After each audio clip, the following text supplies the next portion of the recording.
Afternoon all of you. मैं राजमल कुमार हर बार की तरह आप सभी का ऑनलाइन क्लासेस में स्वागत करता हूं। आज 15 अगस्त है और 15 अगस्त के दिन हम फिर भी आप लोगों के लिए 15 अगस्त के दिन छुट्टी के दिन है, लेकिन फिर भी हम आप लोगों के लिए वीडियो बना रहे हैं। ठीक है, तो हैप्पी इंडिपेंडेंस डे आप सभी को। जय हिंद। ठीक है, चलिए हम आगे बढ़ते हैं अपनी वीडियो की तरफ। हम देखेंगे कि आज जो मैं आपके लिए पार्ट 2 लेके आया हूँ चुनावी राजनीति का, जिसमें ये देखूंगा बताएंगे आपको इस वीडियो में कि चुनाव की हमारी प्रणाली क्या है। यानी भारत के अंदर जो चुनाव होते हैं वो किस प्रणाली से होते हैं, किस सिस्टम के अंतर्गत होते हैं, वो हम प्रणाली हम इसमें देखेंगे। ठीक है, तो देखते हैं। सबसे पहले बात ये आती है इसमें, हम ये देख रहे हैं कि हमारे देश में होने वाले चुनाव लोकतांत्रिक है। पहला सवाल यही आता है, देखिए क्या है कि क्या हमारे देश में होने वाले चुनाव, देश में होने वाले चुनाव लोकतांत्रिक है,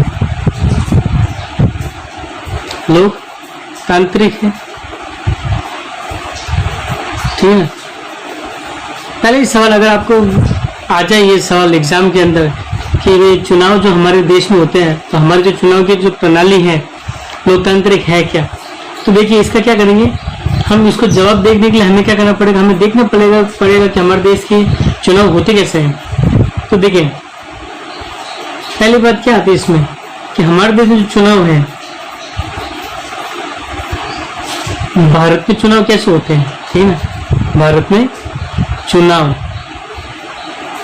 कैसे होते हैं।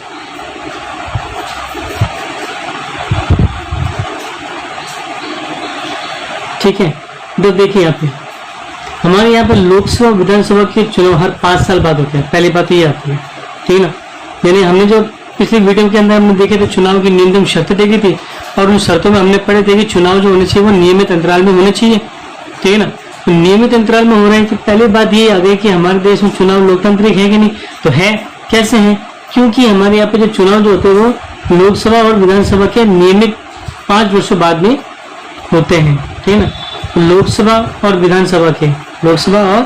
विधानसभा राज्यों के अंदर जो होती है विधानसभाएं होती है। ठीक है ना, तो राज्यों यानी लोकसभा और विधानसभाओं के चुनाव हर 5 साल बाद होते हैं। कितने साल बाद होते हैं, हर 5 साल बाद होते हैं। ठीक है ना, होते हैं। ठीक है, पहले बिंदु तो यही आता है, चुनाव कितने साल बाद होंगे, 5 साल बाद होंगे। 5 साल के बाद क्या होंगे, सभी चुनाव प्रतिनिधि कार्यकाल के बाद समाप्त हो जाएगा। दूसरा बिंदु इसका ये आता है, दूसरा बिंदु क्या आ रहा है कि 5 साल के बाद, ठीक है ना, 5 वर्ष के बाद क्या होगा, 5 वर्ष के बाद सभी चुने हुए प्रतिनिधि जो होंगे, सभी चुने हुए प्रतिनिधि, ठीक है ना, सभी चुने हुए प्रतिनिधियों का जो कार्यकाल होगा कार्यकाल, ठीक है, हो जाएगा, समाप्त हो जाएगा, समाप्त हो जाता है। ठीक है, दूसरी बात ये होगी वो लोकतांत्रिक है इसलिए तो क्या होता है, हर 5 साल बाद नियमित जो अंतराल है उसमें चुनाव होते हैं। चुनाव के बाद में क्या होंगे, यानी चुनाव हुए तो 5 वर्ष के बाद क्या होंगे, जितने प्रतिनिधि हैं उनका कार्यकाल हो जाएगा समाप्त। तो जो अगले जो चुनाव होंगे तो उसमें जो नए जो प्रतिनिधि होंगे उनको भी क्या मिलेगा, मौका मिलेगा, अवसर मिलेगा। ठीक है ना, तो अब देखिए जब चुनाव होता है, अच्छा, अब जब ये कार्यकाल खत्म होता है तो लोकसभा विधानसभा क्या होती है, भंग हो जाती है। ठीक है ना, तो लोकसभा और विधानसभाएं, ठीक है ना, और विधानसभाएं भंग हो जाती हैं, भंग हो जाती है। ठीक है ना, भंग हो जाएगी, ये भी बात सही आती है। फिर सभी चुनाव क्षेत्रों में एक ही दिन या छोटे छोटे अंतराल में अलग अलग दिन चुनाव होंगे। ठीक है ना, फिर क्या होंगे, जब लोकसभा होंगे फिर वापस चुनाव करवाने पड़ेंगे। तो जो चुनाव जो होंगे या तो वो एक ही दिन होंगे सबके, या फिर छोटे छोटे टुकड़ों में करवाते हैं। जैसे भारत के अंदर क्या होता है कि किसी राज्य, जैसे राजस्थान है तो राजस्थान के राज्य का जो 5 साल का जो सरकार का समय होता है वो हो सकता है कि मध्य प्रदेश की सरकार से अलग हो, है ना। हमारे यहाँ पे अगर मान लिया आज 5 साल हुए तो मध्य प्रदेश में 2 साल बाद होंगे, 5 साल सरकार के पूरे होते हैं। तो जैसे ही उनकी सरकार के 5 साल पूरे होंगे वैसे ही क्या करवाया जाएगा, चुनाव करवाए जाते हैं, ठीक है ना। तो देखिए क्या होगा कि इसके बाद में क्या होता है, फिर सभी जो चुनाव होंगे फिर सभी चुनाव क्षेत्रों में, है ना, चुनाव क्षेत्रों में एक ही दिन क्या होता है, या छोटे अंतराल में, ठीक है, या तो एक ही दिन करवा देंगे अगर एक ही साथ समय पूरा हो रहा है, या फिर छोटे अंतराल में अलग अलग करवाया जाता है, ठीक है ना। छोटे अंतराल में अलग अलग दिन चुनाव होते हैं, दिन चुनाव होते हैं, ठीक है। तो अलग अलग दिन चुनाव होंगे, ये एक दिन होंगे। इन्हीं चुनावों को क्या कहते हैं, आम चुनाव कहते हैं। क्या कहते हैं, आम चुनाव बोलते हैं, उनको बोलते हैं, ठीक है, ठीक है। अब देखिए जब आम चुनाव हो रहे हैं तो कई बार सिर्फ एक क्षेत्र में चुनाव होता है, ठीक है ना। अब कभी कभी क्या होता है कि जैसे कोई इस्तीफा हो जाए, यानी किसी सदस्य की मृत्यु हो जाए, ठीक है ना, मृत्यु हो या इस्तीफा दे दे वो, ठीक है ना, इस्तीफे के कारण सीट खाली है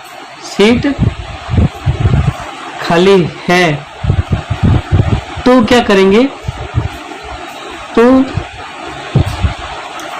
केवल, ठीक है ना, ऐसी कंडीशन है तो केवल क्या होगा, केवल उसी सीट के लिए चुनाव होंगे, केवल उसी सीट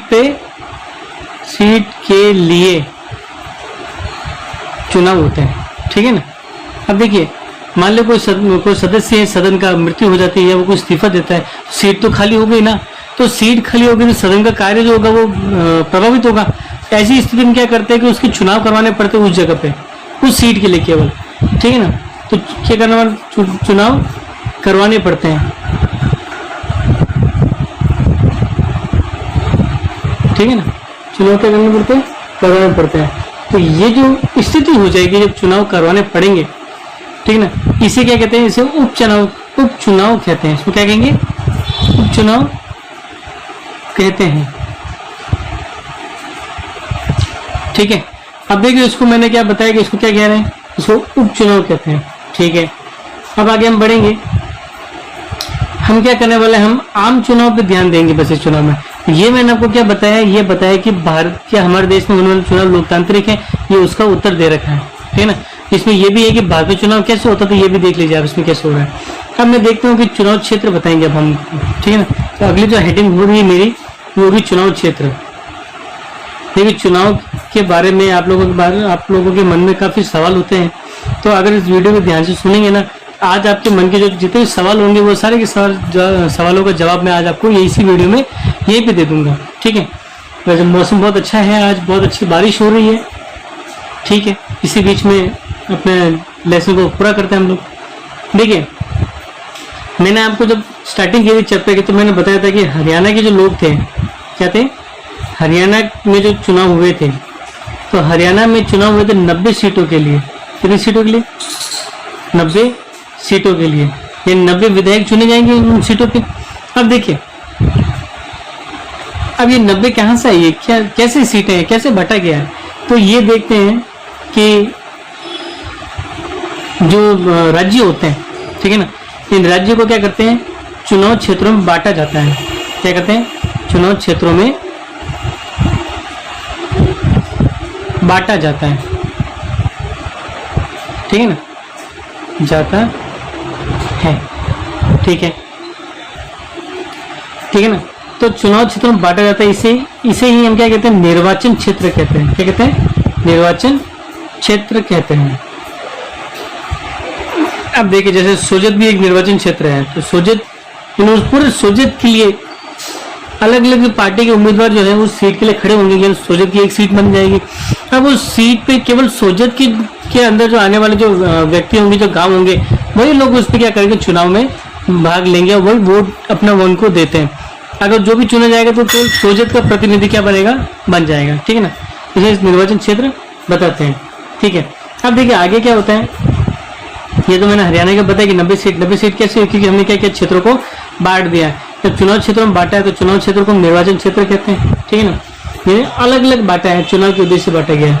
अब देखिए, एक क्षेत्र में रहने वाले जो मतदाता होते हैं, एक क्षेत्र में रहने वाले मतदाता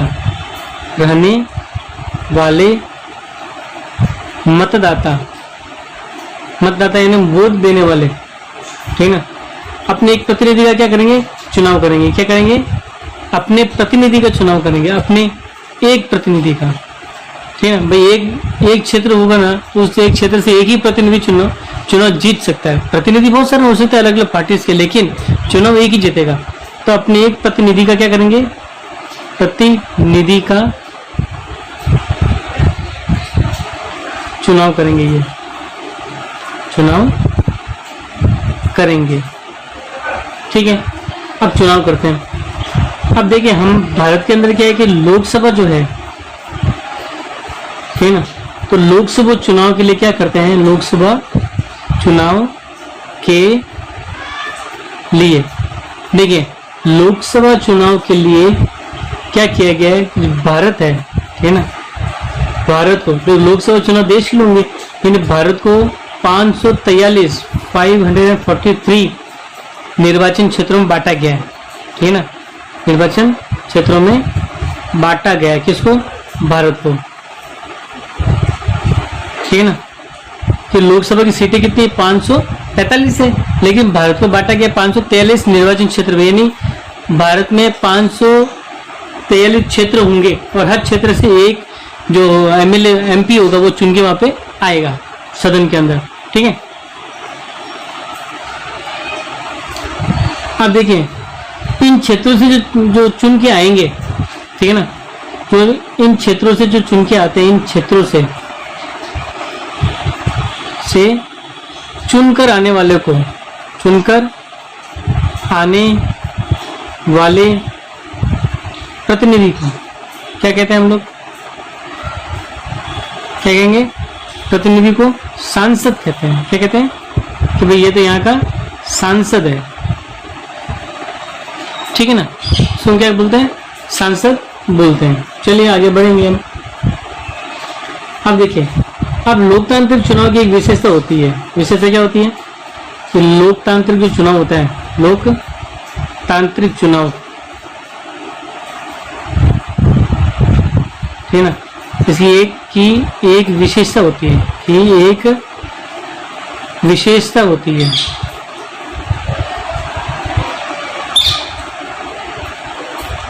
ठीक है ना, विशेषता क्या होती है, विशेषता ये होती है कि हर वोट का मूल्य बराबर होता है। क्या होता है, जो वोट होता है, कौन सा, हर वोट का जो मूल्य है, मूल्य क्या होगा, बराबर होगा। मैंने वोट दिया तो मेरे वोट का मूल्य भी एक है, आपने वोट दिया तो आपके वोट का मूल्य भी एक ही है। अगर कोई प्रधानमंत्री वोट दे रहे हैं तो उनका जो मूल्य है वो भी एक ही होगा। राष्ट्रपति जी अगर वोट दे तो उनके वोट का मूल्य भी क्या होगा, एक होगा। ठीक है ना, तो चाहे कोई भी दे दे, उन सबका मूल्य क्या होगा, बराबर होना चाहिए। क्या होना चाहिए, इक्वल होना चाहिए, तभी तो समानता आएगी। नहीं समानता कैसे रहेगी। ठीक है, चलिए अब क्या करते हैं, देखिए इसी तरह से हम आगे देखेंगे, विधानसभा का भी देखते हैं। अब देखिए इसी तरह से क्या, जैसे हमने लोकसभा में सीटें बांटी थी, इसी तरीके से क्या करते हैं, इसी तरह से, ठीक है ना, इसी तरह से क्या होगा, देखो यहाँ पे प्रत्येक राज्य की विधानसभा जो होती है, प्रत्येक राज्य की विधानसभा, ठीक है, प्रत्येक राज्य की क्या होगी, जो विधानसभा होगी, विधानसभा की सीटें जो होती है, विधानसभा की सीटें या सीटों के हिसाब से बांट दिया जाता है, के हिसाब से बांटा जाता है। यानी जैसे हमने लोकसभा में की सीटों के लिए भारत को बांटा था, वैसे उस राज्य की जो विधानसभा की जो सीट होगी, उन सीटों के चुनाव के लिए, ठीक है ना, हम क्या करेंगे, उसे बांट देंगे, उसको भी हम सीटों के हिसाब से क्या करते हैं, बांट देते हैं, ठीक है ना, बांट देते हैं, ठीक है। मैं राजस्थान की बात करूंगा क्योंकि हम राजस्थान में रहते हैं, तो राजस्थान की जो विधानसभा है ना, राजस्थान की जो विधानसभा है उसमें जो सीटें हैं 200 सीटें, ठीक है ना, मतलब जो एक भवन बना हुआ, विधानसभा का भवन बना हुआ, वहाँ पे 200 कुर्सियां लगा रखी, बहुत अच्छी वाली कुर्सियां लगा रखी, टेबल वगैरह है, मतलब एक हॉल है जिसके अंदर कार्रवाई करेंगे, कानून बनाएंगे। तो उन सीटों पे बैठने वाले जो प्रतिनिधि होंगे, यानी उन सीटों के लिए इलेक्शन होता है। अब सीटों पे 200 सीटें हैं, इसका मतलब राज्य को क्या किया है, 200 भागों में बांट के रखा है, यानी हर चीज का एक अलग बांटे। जैसे सोजत का एक विधानसभा क्षेत्र हो गया, ठीक है, रायपुर एक विधानसभा क्षेत्र हो जाएगा, मारवाड़ जंक्शन विधानसभा क्षेत्र हो गया, इस तरह के पाली हो गया, सुमेरपुर हो गया, बाली हो गया, इस तरीके से सब की सब क्या हो जाएंगे, विधानसभा की सीटें हैं ये, ठीक है ना। तो पाली हो गया, तो पाली से एक जना जाएगा, तो पाली के अंदर देखो पाली भी बड़ा है, तो पाली को भी बांटा गया, पाली में सोजत भी पड़ता है, सोजत की भी एक विधानसभा सीट हो गई, तो सोजत से भी एक विधायक वहां पे जाता है। जैसे अब पिछली बार जब चुनाव हुए थे, ये बीजेपी की सरकार थी, तो संजना आगरी जो थी वहां की क्या बनी थी, विधायक थी, ठीक है ना। और इस बार जो है शोभा चौहान जो है विधायक बनी हुई है यहाँ की, ठीक है ना। तो विधानसभा के जो सदस्य होते हैं उनको बोलते हैं विधायक, क्या बोलते हैं उनको, विधायक कहते हैं, ठीक है ना। तो जो निर्वाचित सदस्य होंगे, निर्वाचित सदस्य विधानसभा के, उन्हें हम बोलते हैं विधायक, ठीक है ना। चलिए आगे बढ़ लेते हैं। अब देखिए, प्रत्येक संसदीय निर्वाचन क्षेत्र में विधानसभा के कई निर्वाचन क्षेत्र आ जाते हैं, ठीक है ना। अब यहाँ पे एक बात होती है, जो पंचायत के जो चुनाव होते हैं, ठीक है ना, पंचायत और नगर पालिका के जो चुनाव होते हैं, पंचायत तथा नगर पालिका के चुनाव, नगर पालिका के जो चुनाव होते हैं, ठीक है ना, वो भी इसी तरीके से किए जाते हैं, ठीक है ना, ठीक है ना। चुनाव इसी तरीके से होते हैं, इसी तरीके से होता है, यानी गांव पंचायत के जब चुनाव होंगे तो गांवों को भी क्या करते हैं, वार्ड में बांटा जाता है, तो नगरों को भी वार्ड में बांट देते हैं। हर वार्ड से क्या बनता है, एक वार्ड पंच को चुना जाता है, ठीक है ना, और नगर के अंदर एक पार्षद को चुना जाएगा, ठीक है, ये तरीका होता है। तो छोटे छोटे वार्ड हो जाएंगे, जैसे पंचायत की बात करते हैं, पंचायत को छोटे छोटे वार्ड में बांटा जाता है, छोटे छोटे वार्ड में बांटा जाता है, ठीक ना। तो इसको तो क्या करते हैं, छोटे छोटे वार्ड में क्या करते हैं, बांट देते हैं, ठीक है ना। तो प्रत्येक वार्ड से पंचायत या नगर पालिका के लिए एक सदस्य चुना होगा, यानी हर वार्ड से क्या होगा, एक सदस्य का क्या होगा, एक सदस्य का चुनाव होता है, ठीक है ना। एक सदस्य क्या हो रहा है, चुनाव हो रहा है। अब एक सदस्य का जब चुनाव हो रहा है, ठीक है ना, तो निर्वाचन क्षेत्र को हम सीट भी बोल देते हैं कई बार, ठीक है ना। अब देखिए, इस तरीके से हमने देखा था कि जैसे हरियाणा में देखा था 90 सीटें, 90 सीटों के लिए 76 सीट पे जीती थी कौन, लोकदल की जो सहयोगी पार्टी थी और लोकदल वो जीती थी, जिसमें 60 सीटें केवल लोकदल ने जीती है। इसका मतलब है कि उस पार्टी के 90 सदस्य जो सदन है उसमें उस पार्टी के 60 लोग बैठेंगे, ठीक है ना। उन सीटों पे कितने बैठेंगे, 60 लोग वहां पे बैठेंगे, ठीक है। चलिए, तो विधानसभा के अंदर क्या हो गए, वो पहुंच जाते हैं। ये इस तरह की चुनाव होता है, ठीक है। अब हम देखेंगे आरक्षित निर्वाचन क्षेत्र, ठीक है, हम पढ़ेंगे आरक्षित निर्वाचन क्षेत्र। अब क्या करते हैं कि जो भारत का जो संविधान है, ठीक है ना, तो भारत का जो संविधान होता है, भारत का संविधान, भारत का संविधान, ठीक है ना, ये सभी नागरिकों को अपना प्रतिनिधि और जनप्रतिनिधि, अपना प्रतिनिधि चुनने और खुद जनप्रतिनिधि के रूप में चुने जाने का अधिकार देता है। यानी ये कहता है कि भारत के जो लोग होंगे वो अपना खुद का प्रतिनिधि तो चुन सकते हैं, साथ ही साथ वो खुद भी जनप्रतिनिधि के रूप में इलेक्शन यानी चुनाव लड़ सकते हैं, ठीक है ना। तो प्रत्येक जो नागरिक होगा नागरिक, ठीक है ना, वो अपना प्रतिनिधि चुनने, अपना प्रतिनिधि चुनने, ठीक है, और जन प्रतिनिधि के तौर पर चुने जाने का अधिकार है, ठीक है ना, और जन प्रतिनिधि के तौर पर चुने जाने का अधिकार है,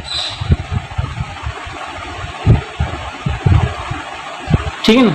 ये अधिकार हमें दे रखे हैं हमारे संविधान। अब देखो, संविधान बनाने वाले जो लोग थे, संविधान सभा के जो लोग थे, संविधान निर्माता जो थे, उनको ये चिंता जरूर थी कि भाई हो सकता है खुले चुनाव में मुकाबले में कुछ कमजोर समूह के लोगों को लोकसभा और विधानसभा पहुंच नहीं पाए, है ना। तो संविधान जो निर्माता थे उनको एक चिंता ये थी, संविधान निर्माता,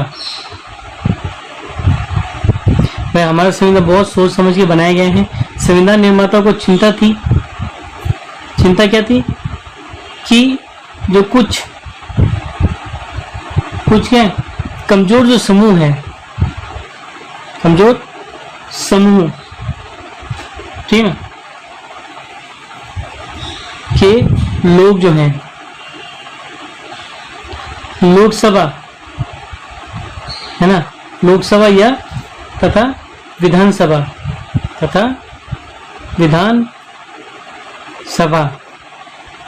ठीक है ना, विधानसभाओं में पहुंच नहीं पाएंगे, है ना, पहुंच नहीं पाएंगे। इनको ये डर भी था कि भाई ऐसा हो सकता है जो कमजोर सदस्य होगा वो नहीं पहुंच पाए, ठीक है ना, वो तो चुनाव लड़ने के पास पैसे होंगे नहीं, ठीक है ना, और पहुंच नहीं हो सकती उस चीज की, तो इनको पहले से चिंता थी। इसके लिए इन्होंने क्या किया, ठीक है ना। अब देखिए क्यों नहीं हो सकता है भाई चुनाव लड़ने के लिए इनके पास जोड़ की चीजें ना हो, ठीक है ना, तो चुनाव लड़ने, ठीक है ना, चुनाव लड़ने और जीतने लायक संसाधन ना हो, क्या नहीं हो, संसाधन उनके पास ना हो, ठीक है ना। भाई ये हो सकता है कि उनको चुनाव लड़ने के लिए और ना जीतने के लिए कोई संसाधन हो, ऐसी स्थिति में वो क्या करें, चुनाव कैसे जीत सकेंगे। हो सकता है कि कोई उनको चुनाव जीतने से या लड़ने से रोक भी सकता है। अब अगर ऐसा हो जाए तो संसद विधानसभा में अब हमारी आबादी की बड़े हिस्से की आवाज ही नहीं पहुंच पाएगी। अब क्या होगा, देखिए ऐसा अगर हो जाता है, अब नहीं हो पाए या उनको चुनाव जीतने से रोक लिया जाए, ठीक है ना, चुनाव जीतने से रोक लिया जाए, ठीक है ना। ऐसा भी अगर हो जाता है कि चुनाव लड़ने से उनको रोक लिया जाता है, तो इस कंडीशन में क्या होगा कि उस वर्ग का, है ना, उस समूह को बराबर का जो है प्रतिनिधित्व नहीं मिल पाएगा, बराबर का प्रतिनिधित्व नहीं मिल पाएगा और उनकी समस्याओं का समाधान नहीं हो पाएगा, प्रतिनिधित्व नहीं मिल पाएगा, नहीं मिलता, ठीक है ना, वो तो उनकी समस्या नहीं होगी, समस्या सॉल्व नहीं होगी। इसलिए क्या किया गया कि हमारे लोकतांत्रिक प्रतिनिधित्व का चरित्र कमजोर हो जाएगा। इसलिए अगर ऐसा होगा तो क्या अपनी व्यवस्था लोकतांत्रिक रहेगी, नहीं रहेगी। तो क्या है कि जो संविधान निर्माता थे उन्होंने क्या किया है, संविधान जो निर्माता थे हमारे,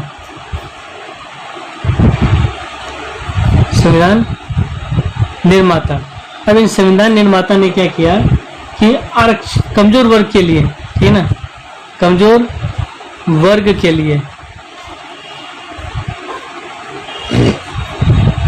आरक्षित निर्वाचन क्षेत्र चुना है, आरक्षित निर्वाचन क्षेत्र की व्यवस्था बनाई थी, क्षेत्र की व्यवस्था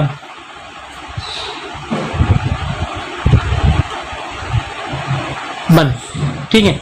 अब देखो यहाँ पे ये बात आती है कि भाई जो संविधान निर्माता थे कमजोर वर्ग के लिए आरक्षित निर्वाचन की व्यवस्था इन्होंने क्या की, बना ली थी, ठीक है।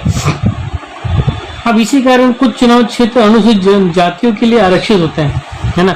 अब इसके अनुसार क्या व्यवस्था बना दी, तो उधर अब देखो जो क्षेत्र होंगे वो आरक्षण कर दिया, उनपे चुनाव क्षेत्र क्या हो गए, आरक्षित हो गए, उनके लिए प्रोटेक्ट कर दिया।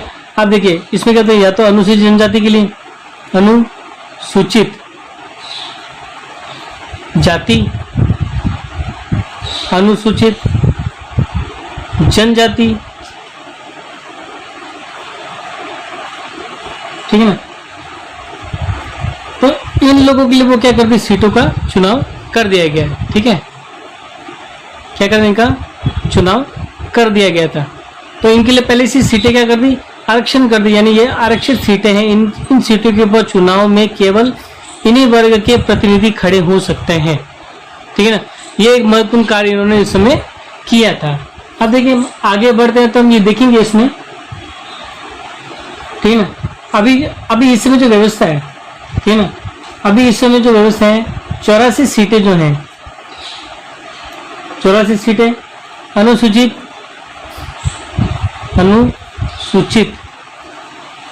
जाति की है,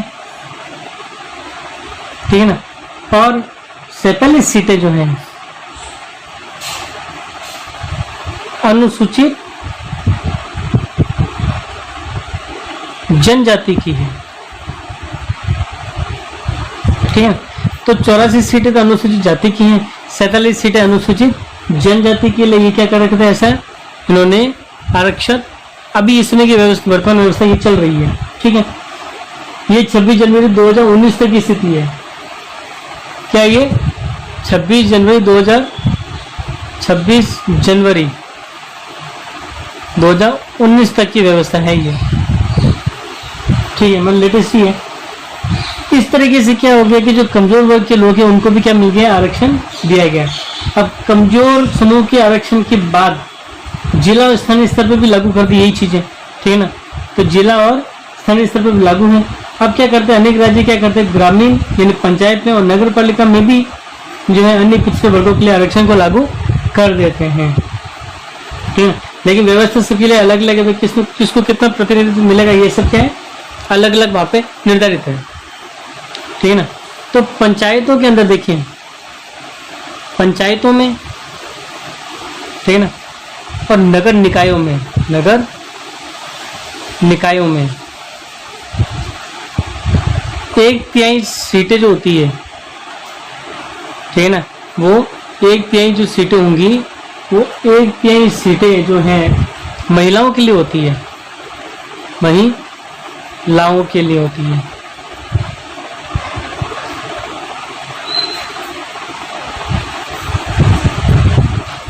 ठीक है। चलिए अगला जो मैं वीडियो बनाऊंगा ना, उस वीडियो के अंदर मैं आपको मतदाता सूची और उम्मीदवारों का नामांकन कैसे करते वो बताएंगे, ठीक है। लेकिन उससे पहले इस पार्ट के कुछ सवाल आपको मैं देता हूँ। ये 2 सवाल आप लोगों को दे रहा हूँ मैं। चुनाव की हमारी प्रणाली क्या है और भारत में अनुसूचित जाति और जनजाति के लिए कितनी सीटें आरक्षित की गई हैं ये आपको बताना है, ठीक है। Thank you very much.